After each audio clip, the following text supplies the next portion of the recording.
Hello and welcome student, मैं हूं प्रियम त्रिवेदी, आपका मैथ्स एडुकेटर। और आई होप आप सभी लोग ठीक होंगे। And welcome back to our channel rising star, जहां हम मैथ्स को पढ़ते हैं बिल्कुल बेसिक से क्लियर कॉन्सेप्ट के साथ, और वो भी बिल्कुल फ्री ऑफ कॉस्ट। सो हमने लास्ट वीडियो में डिस्कस किया था नंबर सिस्टम के फंडामेंटल कॉन्सेप्ट, जो कि बेस्ड थे हमारे चैप्टर 3 वर्ल्ड ऑफ नंबर से। और आज हम इसी चैप्टर के एक्सरसाइज को स्टेप बाय स्टेप समझेंगे। अब देखिए, समझते हैं कि क्वेश्चन नंबर 1 कहना हमसे क्या चाह रहा है। देखिए, एक लोथल नाम का बंदरगाह है जहां पर एक spice trader bag of spices के बदले में कॉपर इनगट्स लेता है।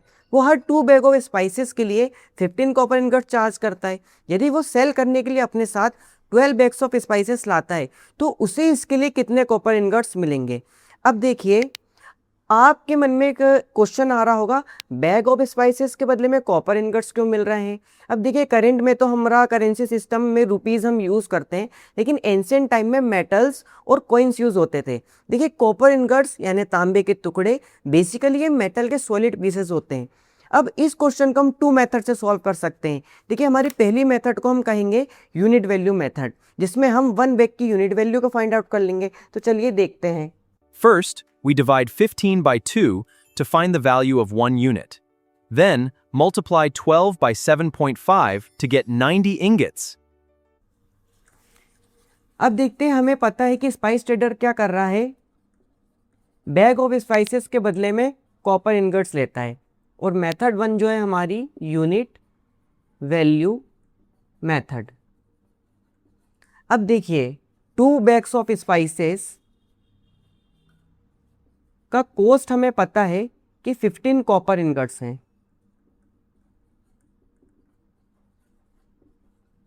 पर हमें ये नहीं पता है कि 1 बैग ऑफ स्पाइसेस के लिए वो कितने कॉपर इनगट्स लेगा। तो सबसे पहले हमको फॉर 1 बैग का कॉपर इनगट्स फाइंड आउट करना पड़ेगा कि कितने रहेंगे। तो अपन फॉर 1 बैग निकालेंगे। फॉर 1 बैग ऑफ स्पाइसेस, तो इसके लिए हमें क्या करना होगा, 15 डिवाइडेड बाय 2, 7.5 कॉपर इनगॉट्स। अब हमें यहाँ 1 बैग ऑफ स्पाइसेस की वैल्यू पता चल गई है कि 7.5 कॉपर इनगट्स हैं। तो डायरेक्टली अब हम इसे 12 बैग्स के लिए निकाल सकते हैं। तो देखिए, फॉर 12 बैग्स ऑफ स्पाइसेस, तो हम क्या करेंगे, 12 से 1 बैग की कॉस्ट को मल्टीप्लाई करेंगे, जो कि हमारा आ जाएगा 90 कॉपर इनगट्स। अब देखिए, ये तो थी हमारी मेथड 1, जिसमें हमने यूनिट वैल्यू के थ्रू इस क्वेश्चन को सॉल्व किया। अब हम सेकंड मेथड में जाएंगे, जिसे हम कहेंगे रेशो मेथड। तो चलिए देखते हैं।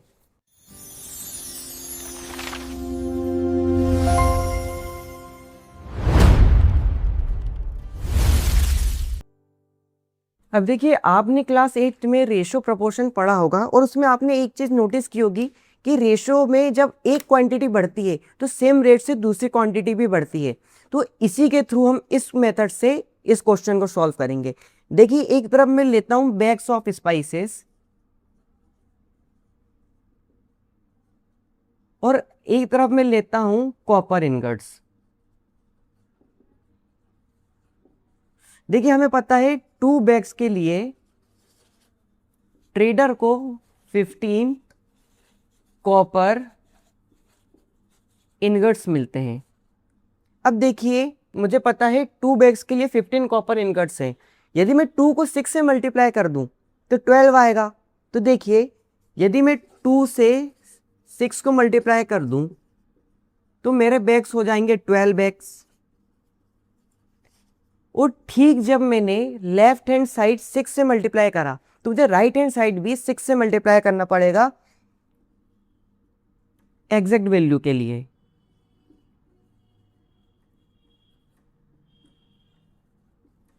देखिए, 15 6 90 कॉपर इनगट्स। तो देखिए, 412 बैग्स के लिए मेरे 90 कॉपर इनगट्स आ गए। तो ये थी हमारी रेशो मेथड। तो इस टाइप का जब भी स्टूडेंट आपके सामने क्वेश्चन आए, आप इसको 2 मेथड से कर सकते हैं। फर्स्ट होगी आपकी रेशो मेथड, सेकंड आपकी होगी यूनिट वैल्यू मेथड। चलिए, अब मैं आपसे क्वेश्चन करता हूँ, यदि आपको नेक्स्ट डे एग्जाम में बुक ले जाने की परमिशन मिल जाए तो क्या आप टॉपर बन जाएंगे? देखिए बिल्कुल नहीं, इसे मैं आपको एक स्टोरी के थ्रू समझाता हूँ। Open book exams sound easy, but are they really? एक लड़का था राहुल, और बोर्ड ने इस साल डिसाइड किया कि इस बार का एग्जाम ओपन बुक होगा। अब राहुल ये सुन के बहुत ही कॉन्फिडेंट हुआ। नेक्स्ट डे वो अपने साथ बुक ले गया, हाइलाइटर भी साथ ले गया। पर जैसे ही एग्जाम हॉल पर उन्हें क्वेश्चन पेपर को देखा, उसका कॉन्फिडेंस 2 मिनट में ही खत्म हो गया, क्योंकि एग्जाम में क्वेश्चन था why rational number are dense between any two numbers. अब उसने देखिए बुक खोला, पेजेस पलटे, एग्जाम्पल्स मिली, डेफिनेशंस मिली, पर उसे ये नहीं पता था कि आंसर लिखना कैसे है। Where's the answer? How to write it? देखिए यही बात तो NCERT हमें समझाना चाहता है। देखिए अब सवाल ये नहीं है कि आपने कितना पढ़ा, सवाल ये है कि आपने कॉन्सेप्ट को कितना समझा। आपके कॉन्सेप्ट अच्छे स्टूडेंट्स तो आप बिना बुक के भी आंसर लिख देंगे, और आपके कॉन्सेप्ट्स अच्छे नहीं है तो आप पूरी लाइब्रेरी भी साथ ले जाएंगे तो आंसर नहीं लिख पाएंगे, क्योंकि बुक तो सिर्फ इन्फॉर्मेशन के लिए होती है, पर आंसर के लिए हमें अंडरस्टैंडिंग होनी चाहिए।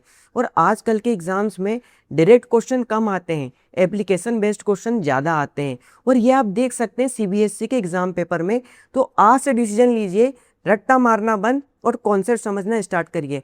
हर चैप्टर पढ़ते टाइप खुद से ये क्वेश्चन जरूर करिए कि ये क्यों हो रहा है, इसका रियल लाइफ में यूज़ क्या है, और ऐसा करने का तरीका क्या है, ये हम आपको सिखाएंगे हमारे चैनल पर। तो बढ़ते हैं हमारे नेक्स्ट क्वेश्चन पे। तो चलिए देखते हैं क्वेश्चन नंबर 2 हमसे क्या कहना चाहता है।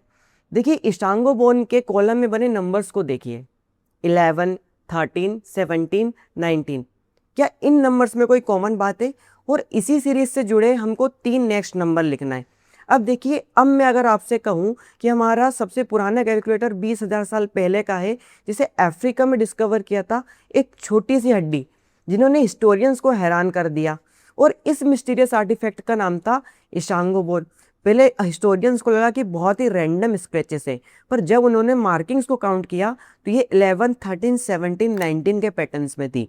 और देखिए ये कोई रैंडम नंबर्स नहीं है स्टूडेंट्स, ये है प्राइम नंबर, जिसके सिर्फ 2 ही फैक्टर पॉसिबल होते हैं, एक तो 1 और एक नंबर इटसेल्फ। तो चलिए देखते हैं इस सीरीज के नेक्स्ट 3 नंबर्स क्या होंगे। देखिए हमें एक सीरीज गिवन है, 11, 13, 17, 19, और सेम इसी सीरीज से जुड़े हमें 3 नंबर्स लिखना है।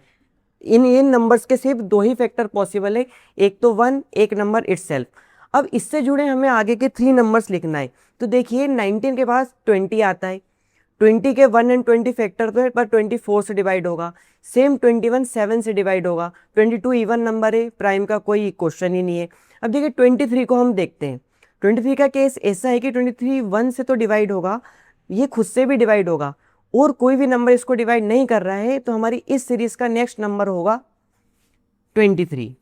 ठीक 25 नहीं होगा क्योंकि ये 5 से डिविजिबल है, 26 इवन है, सवाल ही नहीं होता। 27 3 एंड 9 से डिविजिबल होगा, पर 28 भी इवन है। पर 29 देखिए हमारा नेक्स्ट नंबर होगा, इसके भी 2 ही फैक्टर हैं, और जस्ट इसके बाद 31। So our next 3 number will be 23, 29 and 31। I hope आपको समझ में आ गया होगा। और अब हम बढ़ते हैं हमारे नेक्स्ट क्वेश्चन पे, क्वेश्चन नंबर 3। अब देखिए हमें पता है कि natural number are closed under addition. मेरा कहने का ये मतलब है कि जब भी हम 2 नेचुरल नंबर को ऐड करते हैं तो आंसर हमेशा हमारा नेचुरल नंबर होता है। पर क्या ये बात सब्ट्रैक्शन में भी फिट होती है? तो चलिए इसको एग्जाम्पल से देखते हैं, पर इससे पहले हमें एक प्रॉपर्टी डिस्कस करना बहुत ही इंपॉर्टेंट है। देखिए क्लोजर प्रॉपर्टी, नाम थोड़ा टफ लग रहा होगा लेकिन कॉन्सेप्ट बहुत ही ईजी है। क्लोजर प्रॉपर्टी का मतलब कि जब भी हम नंबर्स पर ऑपरेशन कर रहे हैं तो आंसर हमारा सेम सेट में आए। अब सेम सेट से मेरा मतलब क्या है? देखिए अभी हम नेचुरल नंबर की बात कर रहे हैं, और मेरा कहने का मतलब है जब हम ऑपरेशन नेचुरल नंबर्स में कर रहे हैं तो आंसर भी नेचुरल नंबर में आने को होना। अब देखिए हमें एक चीज़ तो पता है कि जब भी हम 2 नेचुरल नंबर को ऐड करेंगे तो आंसर हमेशा हमारा नेचुरल नंबर होगा। एग्जाम्पल देखिए, मैं 3 एंड 5 का एग्जाम्पल लेता हूँ। 3 + 5 = 8। 8 हमारा है एक natural number. 11 + 12 = 23। 23 is also a natural number. पर क्या ये प्रॉपर्टी सब्ट्रैक्शन के केस में भी फिट होती है? चलिए इसके लिए हमको चेक करना पड़ेगा नंबर्स का एग्जाम्पल लेके। तो चलिए हम देखते हैं। हम क्वेश्चन नंबर 3 में देख रहे हैं क्लोजर प्रॉपर्टी।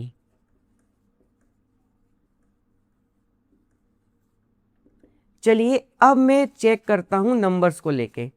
एक मैं एग्जांपल लेता हूं 5 माइनस 3। देखिए 5 माइनस 3 तो 2 होता है और ये हमारा नेचुरल नंबर है। अब मैं नंबर्स को रिवर्स सीक्वेंस में करता हूं। देखिए 3 माइनस 5 इज इक्वल्स टू -2। देखिए जो -2 हमारा है ये नेचुरल नंबर नहीं है, ये एक नेगेटिव इंटीजर है। चलिए सेम नंबर्स को भी लेके देखता हूँ। 5 माइनस 5 इज इक्वल्स टू 0। 0 भी नेचुरल नंबर्स में काउंट नहीं होता, 0 होल नंबर्स और इंटीजर्स में आता है। तो देखिए natural number are not closed under subtraction. Subtraction के केस में ऐसा होता है कि जब भी आप दो नंबर्स को माइनस करो, जरूरी नहीं है कि आंसर हमेशा हमारा नेचुरल नंबर हो। So our conclusion will be therefore natural number are not closed under subtraction. तो आई होप आपको समझ में आ गया होगा। तो चलिए देखते हैं हमारा नेक्स्ट क्वेश्चन, क्वेश्चन नंबर 4।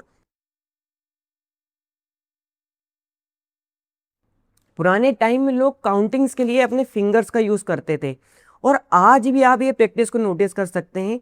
अपनी फिंगर्स को देखिए, आपके फिंगर्स में 3 जॉइंट्स होते हैं और टोटल 4 फिंगर्स हैं। देखिए मैं थंब को छोड़ के बात कर रहा हूँ। चलिए एग्जाम्पल से देखिए, ये मेरी फिंगर्स है। फिंगर्स में आपको 3 जॉइंट्स दिख रहे होंगे और टोटल 4 फिंगर्स हैं और 4 फीजा 12 जॉइंट्स हो गए। और थंब का यूज़ हम करते हैं काउंटिंग पे, लाइक 1 2 3 4 5 6 एज इट इज़। और इसी को एंशिएंट टाइम में कहते थे 12 बेस काउंटिंग सिस्टम। और स्टूडेंट आप इसका एग्जाम्पल देख सकते हैं, क्लॉक में नंबर्स कितने होते हैं 12, ईयर में टोटल मंथ्स कितने होते हैं 12। ऐसा क्यों है? ये यहीं से आया है 12 बेस काउंटिंग सिस्टम के कॉन्सेप्ट से। पर प्रेजेंट में स्टूडेंट हम यूज़ करते हैं 10 बेस काउंटिंग सिस्टम जो होता है 0 to 9। तो आप ध्यान से देखिए, मैथ सिर्फ बुक में नहीं है, मैथ्स हमारी बॉडी और रियल लाइफ में भी है।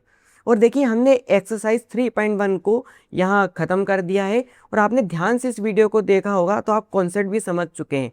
जी कि क्वेश्चन नंबर 1 थोड़ा हमारा लॉजिकल था, क्वेश्चन नंबर 2 में हमने प्राइम नंबर्स के कॉन्सेप्ट को देखा, क्वेश्चन नंबर 3 में हमने पढ़ा क्लोजर प्रॉपर्टी, और क्वेश्चन नंबर 4 जो था वो हमारा काउंटिंग सिस्टम में बेस्ड था।